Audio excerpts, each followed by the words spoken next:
Welcome to the Bulk Zone. My legal counsel has advised me to not continue this joke.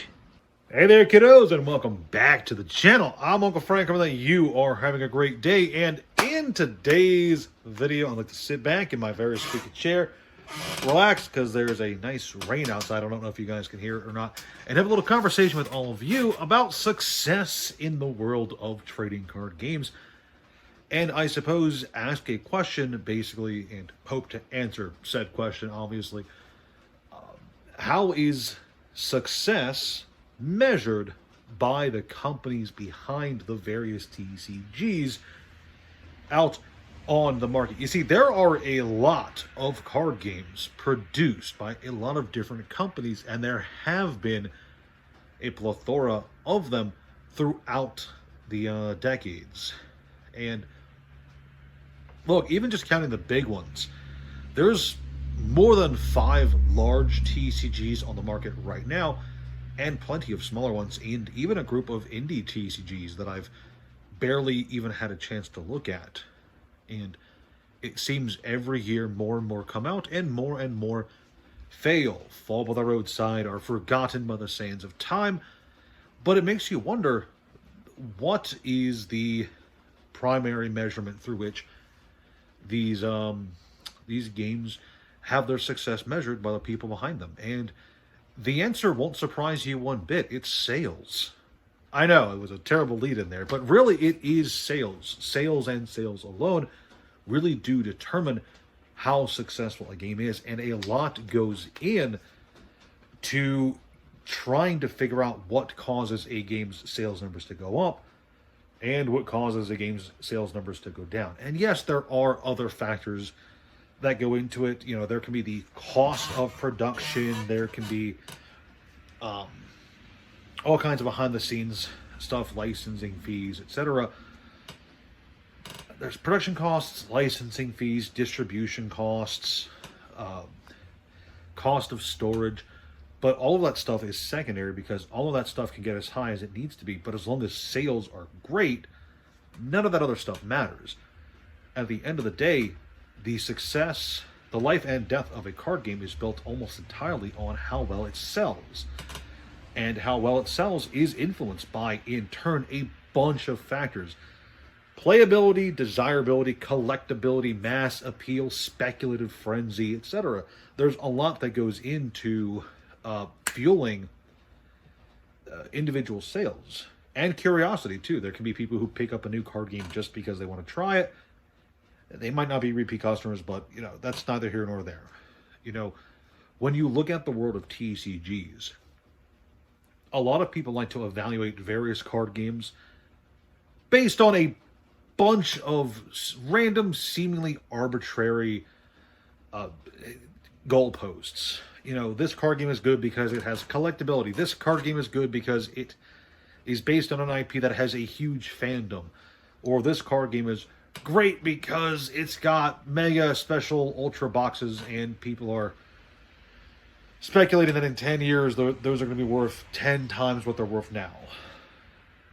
But the fact of the matter is, at the end of the day, none of that stuff matters if sales don't look good. And keep in mind, this varies wildly on a case-by-case basis, game by game. What looks like great sales numbers for one game can be atrocious sales numbers for another game. And while I know that most card game companies don't officially follow the secondary market and the flow of cash through the post-release world is something that companies have to pay attention to, because aftermarket demand for one set will inform public interest in the follow-up sets or subsequent releases. You know, look at a game like Sorcery, which there's a lot to talk about when it comes to Sorcery, and I haven't even done a video for that one yet. But, you know, Sorcery has so far had yearly releases of one set, plus Dragon Lord, which was a supplementary set. So there's been 3 sets for this game so far. It's 3 years old. Do the math. the fact that such a release drought can go in between set releases, and the fact that the game is still going with those long drought release schedules, tells you that for them, their sales numbers don't look bad, despite the huge period in between releases. How they're measuring their sales numbers is probably not the same way that a company like Magic the Gathering measures their sales numbers. Why? Because Magic the Gathering, Yu-Gi-Oh, Pokemon, all those ones, they have a release monthly.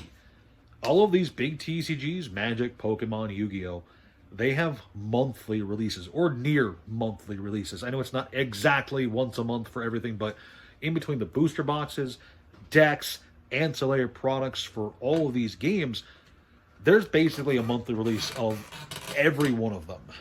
And it's kind of insane when you take that into account, the sheer speed of their release schedule. And how they measure their success, how they measure their sales, is going to be very different from how a game like Sorcery would, for instance. Again, just because their release schedule looks vastly different. And what might be a success for them versus what might be a success for Sorcery as a direct result is going to differ, largely because of the sheer volume of stuff that they're putting out. And keep in mind, yeah, there is a mass production discount that you'll get for producing so many boxes, printing so many cards, making so many boxes. You're going to get discounts at bigger and bigger numbers.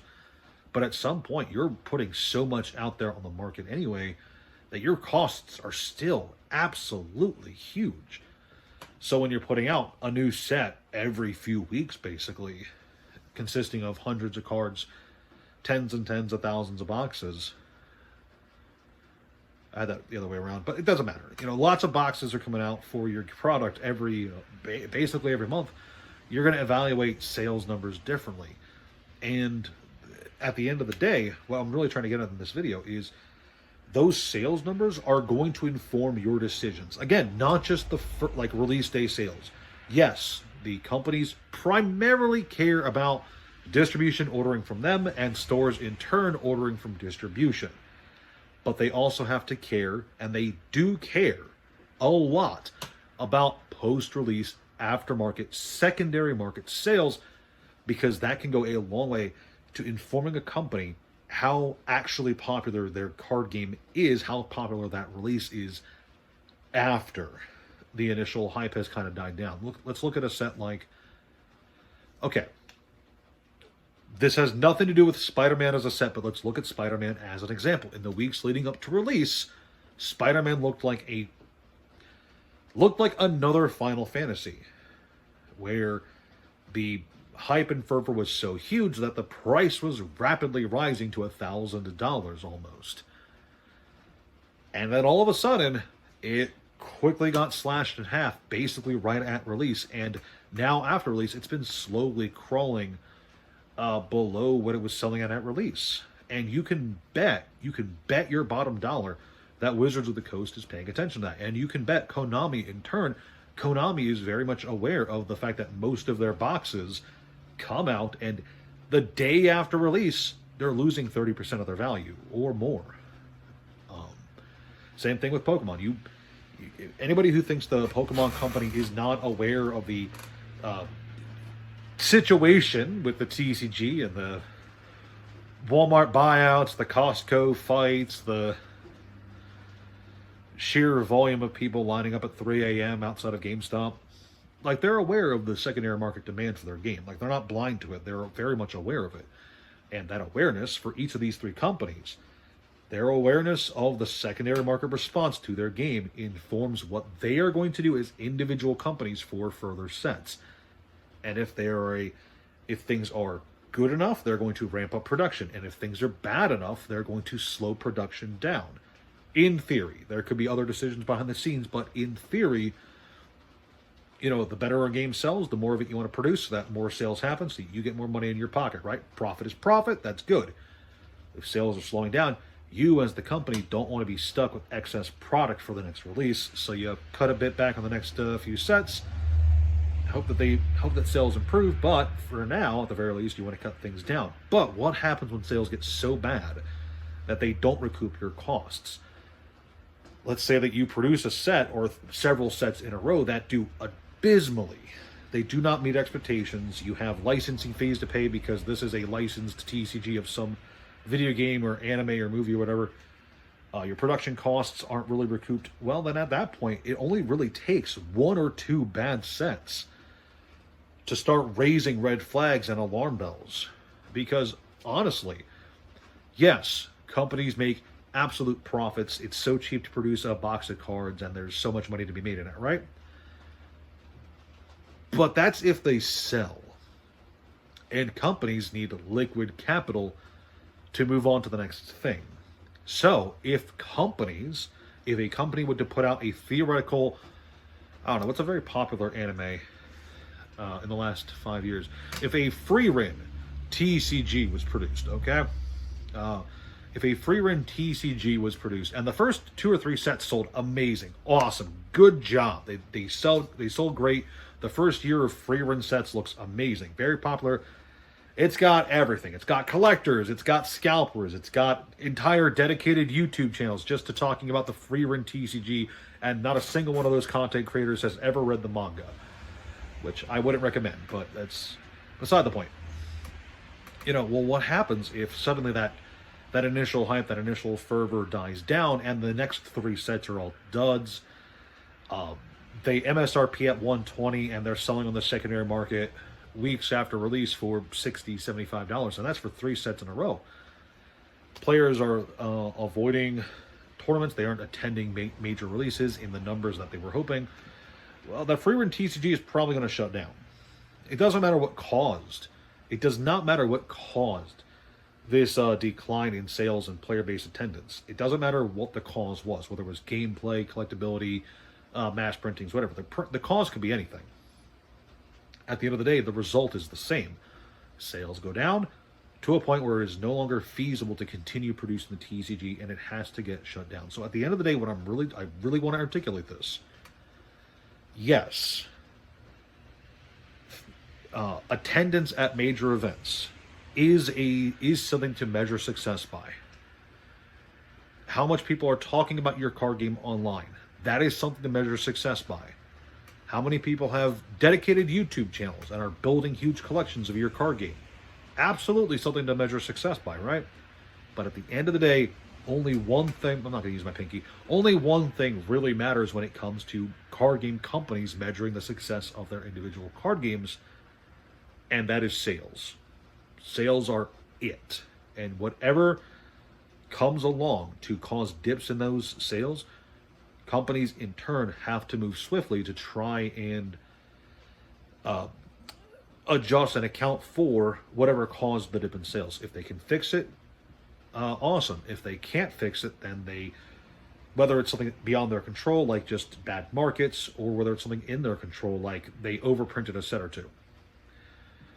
If they can't reverse it and they can't get sales going again, there's a decent chance that for some card games, shutting down is on the books.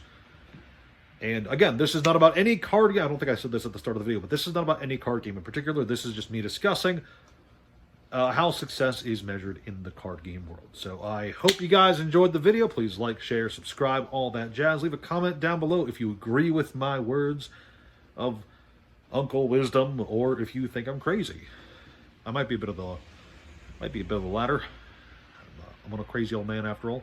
Anyway, thank you guys so much for watching, and I'll see you next time.